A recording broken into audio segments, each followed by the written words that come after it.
Chào mọi người nha. Mấy hôm nay mưa bão quá, mình ở nhà có một mình nên là không có thời gian làm tiếp cái series về coi cho các bạn xem được. Hôm nay mình lại tiếp tục nha. Nhân dịp mà coi nó lên ấy, mình bán 2 Ethereum đi này, vác hai con RX 5700 XT này về mốt thử cho các bạn xem như nào. Bây giờ chúng ta bắt đầu nha. Sau khi mà cắm card ấy và cài driver xong ấy, chúng ta sẽ vào chạy thử xem cái tốc độ mặc định của cái của cái card này, xem là khi chưa mốt xem là được bao nhiêu nhá. Đây.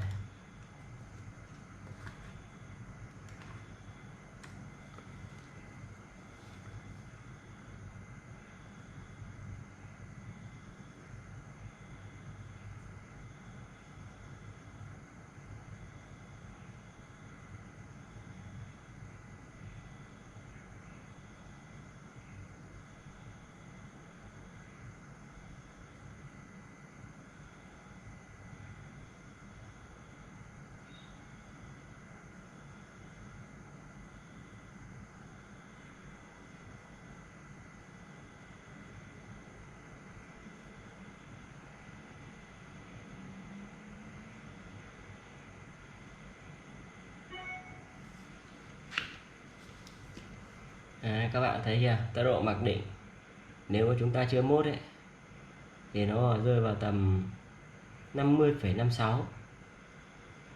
Đấy, 50,56 MHz. Bây giờ chúng ta sẽ thử mốt con card này xem là nó có tăng được bao nhiêu MHz nha. Như để mốt card ấy, đầu tiên các bạn download cái tool mà mình để dưới phần mô tả, cái link mình để dưới phần mô tả, download về.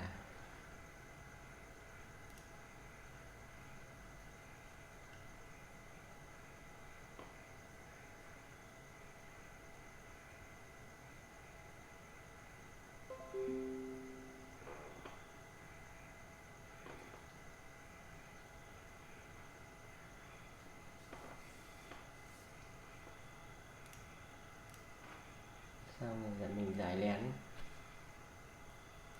nào.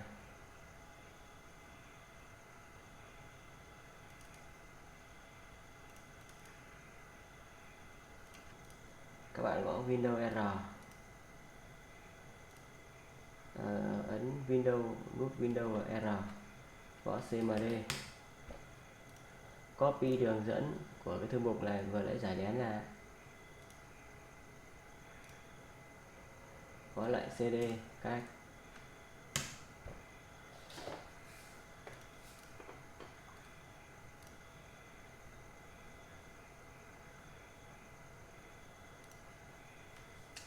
gõ lại AMD VB Flash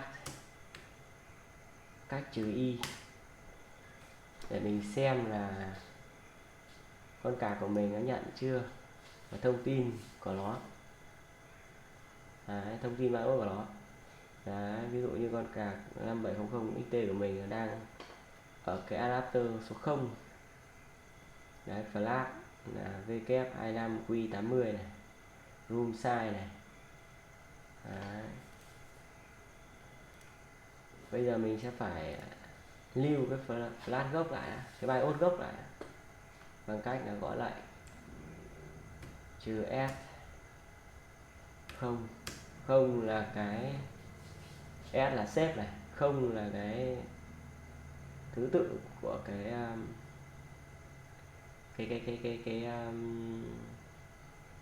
khe PCI mình cắm ấy, là cái adapter số 0. Tại mình có một card thôi. Tốt nhất là các bạn nên flash từng con một cho nó ăn chắc. Đấy, sau đó để gõ tên của cái file mà mình muốn lưu lại. Cái việc này rất cần thiết nhé, để khi nào mà lỗi liếc thì mình quay trở lại BIOS này, hoặc là khi nào card có lỗi mình flash lại, mình đi bảo hành. Đấy. .room enter. đợi một lúc.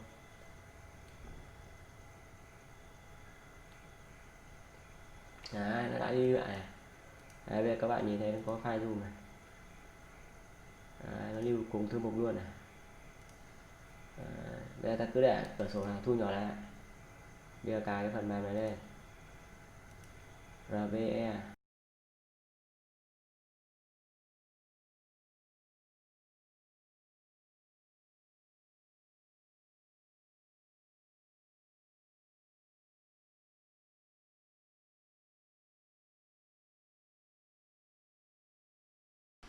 Sau khi cài xong nha, chúng ta chạy cái phần mềm Red BIOS Editor lên này, load cái file BIOS mà chúng ta vừa backup ấy. Cái file mà chúng ta vừa mới backup, vừa mới gõ lệnh để backup ấy. Đấy, ví dụ đây là file này. Chúng ta kiểm tra lại thông số nha. Sau đó thì chuyển sang cái tab VRAM Timing. Đấy. Bây giờ các bạn để ý là có hai loại VRAM nhé. Thì mình chưa biết được con card của mình là RAM nào, bởi vì là card mới nó không tháo được xa xem. Thì chúng ta cứ mốt từng cái RAM một, sau đó xếp thành hai cái BIOS và flash từng cái một, sau đó kiểm tra tốc độ xem cái nào nó nhanh hơn thì là ok. Bây giờ mình sẽ copy cái VRAM, cái timing từ tốc độ là 1550, sau đó paste xuống dưới các cái tốc độ khác. Đấy. Đấy, 1550 paste xuống, sau đó thì chúng ta sẽ xếp lại. Ví dụ mình sẽ đặt ở đây là mình sẽ gõ là BIOS 1, xếp lại. Xong, bây giờ mình sẽ chọn sang cái VRAM thứ hai, loại VRAM thứ hai. Đấy. Đấy, bây giờ cũng copy cái tốc độ từ tốc độ 1550 xuống các tốc độ còn lại bên dưới. Đấy, sau đó xếp lại, mình đặt tên cái này là BIOS thứ hai, BIOS 2 chẳng hạn. Có một số con card nhé thì nó sẽ có tốc độ là một, nó không có cái dòng 1550 thì nó sẽ có thể là các bạn thử copy từ 1500 xuống xem nó có ok không. Nếu mà nó ok thì chắc là được. Mình chưa có con card nào chạy ở tốc độ 1500 nên là mình chưa có cái BIOS nào đấy, chưa test. Nên là các bạn cứ copy từ dòng 1500 hoặc 1550 xuống là chắc là ok. Bây giờ mình sẽ flash thử cái BIOS thứ nhất nhé. Các bạn vào cái cửa sổ vừa lấy, các bạn gõ lệnh AMD VB Flash cách -P cách 0 BIOS 1.room. -P có nghĩa là program, còn 0 là tên của cái adapter chứa con card. BIOS 1.room là cái BIOS mà mình vừa sửa, cái BIOS của con mà mình sửa mà theo cái RAM thứ nhất ấy. Đấy, sau đó enter, đợi một lúc.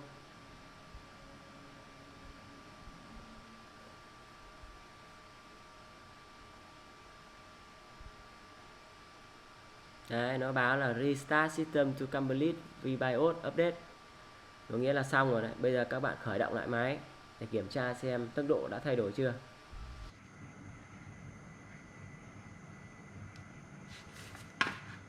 Bây giờ mình chạy thử nha, xem tốc độ đã thay đổi chưa.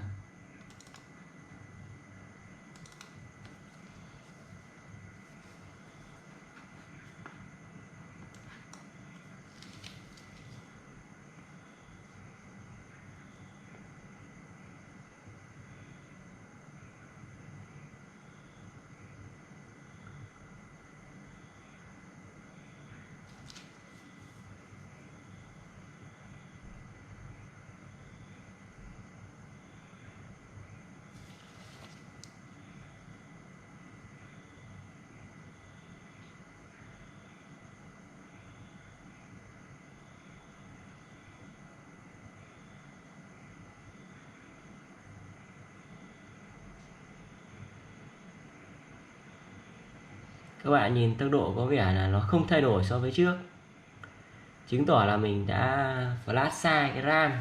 Đây không phải là BIOS của con này. Vì vậy mình sẽ flash tiếp cái BIOS thứ hai xem nó có cải thiện không nha.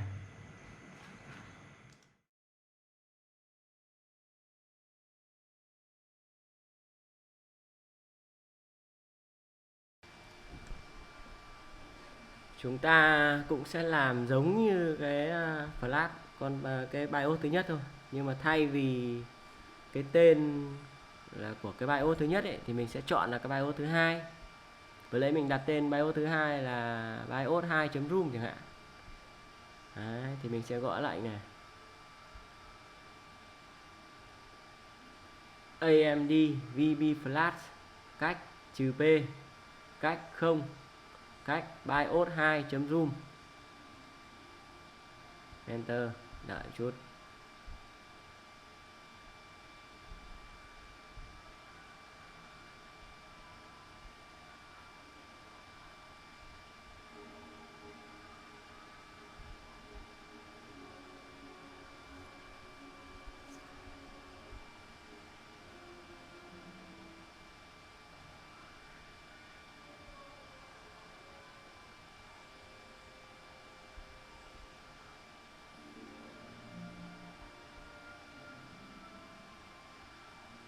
Đấy, nó hiện chữ Restart System to complete VBIOS update, thì chúng ta sẽ khởi động lại máy thử để kiểm tra lại, chạy lại xem là kết quả thế nào.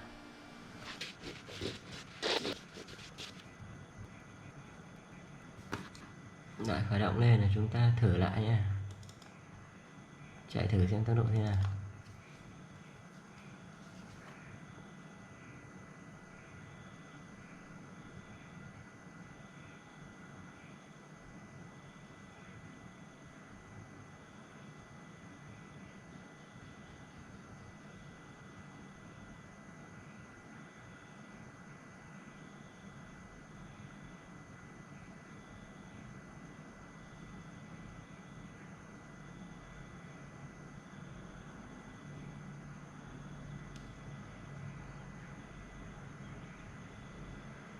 Các bạn nhìn thấy tốc độ nó tăng lên không? Đấy, tốc độ bây giờ sau khi mình flash cái BIOS này ấy, nó lên đến 53,9, 53,7, 53,8, 53,9, có nghĩa là nó đã tăng lên tầm 3 MHz so với lúc trước. Có nghĩa là chúng ta đã flash đúng cái BIOS của nó. Đấy, nếu mà các bạn mà có nhiều cái card ấy, thì các bạn có thể dùng cái BIOS này để phát cái card giống nhau, giống cái card này, thì các bạn sẽ dùng cái file này để flash load cho những cái card còn lại một cho nó xong. Còn nếu muốn ăn chắc ấy, thì cứ từng cái một backup lại cho chắc. Đấy, cái nào backup cái đấy thì xong đó là flash riêng cái đấy vào. Đấy. Vậy là ngày hôm nay mình đã giới thiệu với các bạn về cách mode của cái dòng series AMD RX 5600, 5700. Nói chung là nó cũng gần giống nhau, nó đều dùng cái tool này hết. Còn cái video tiếp theo ấy, có lẽ mình sẽ giới thiệu với các bạn cách mode của dòng DRAM 5 cũ, ví dụ như RX 470, 480, 570, 580. Những cái dòng đấy thì nó mode khác một chút, và nói chung là nó dài dòng hơn tí. Đấy. Còn hai con RX 5700 XT của mình đã cắm vào chuồng rồi. Đấy, tốc độ cũng khá ổn, sau khi overclock lên thì khá ổn. Nói chung là nó lanh quanh ở tốc độ là 56, 57 MHz. Mình có thể chạy được lên đến 61 nhưng mà nó không ổn định. Vì vậy sau một thời gian test thì mình thấy là nó chạy ổn định ở mức tầm 56 đến 57 MHz. 57 MHz là ok đấy. Thì hẹn gặp lại các bạn ở những cái video sau nhé. Hy vọng là các bạn thấy video này bổ ích. Chào các bạn.